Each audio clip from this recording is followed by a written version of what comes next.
Residents of this area in South Mumbai woke up to a tragic Wednesday morning.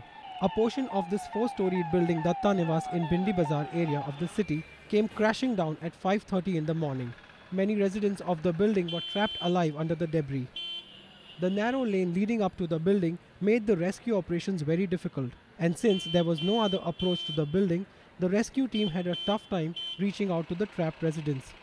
Chief Minister VILASRAO DESHMUKH visited the spot to take stock of the situation. He announced a compensation of 1 lakh for the families of the dead and 25,000 for the injured. The Chief Minister claimed the government had a plan for redevelopment of all dilapidated buildings, but there were practical difficulties in implementation. तो इनके लिए redevelopment का एक बहुत बड़ा कार्यक्रम हमने हाथ में लिया है, लेकिन एक single It's difficult to redevelop buildings individually. We need a cluster of such dilapidated buildings. We are working on another plan to expedite the redevelopment process. फिर ओपन स्पेस उसमें रहे, कोई अगर ऐसी कठिनाई आई तो गाड़ी भी अंदर नहीं जा सकती. ये जो स्थिति है उससे निपटने के लिए एक नई योजना हम लोग बनाने जा रहे हैं.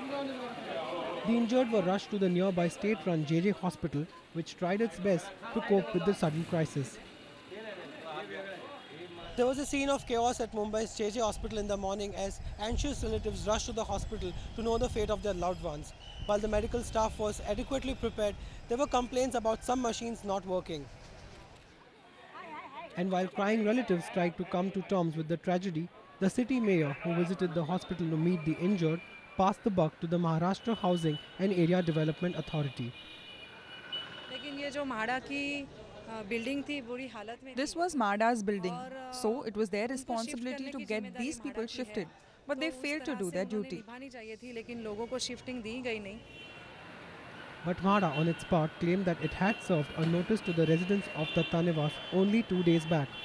According to them, the building was classified as dangerous, but the residents were resisting reconstruction work.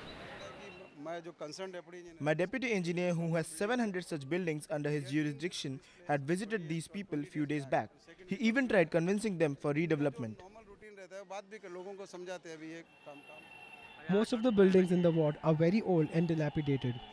But in the absence of a concrete redevelopment plan, the residents here prefer to live in danger than relocate.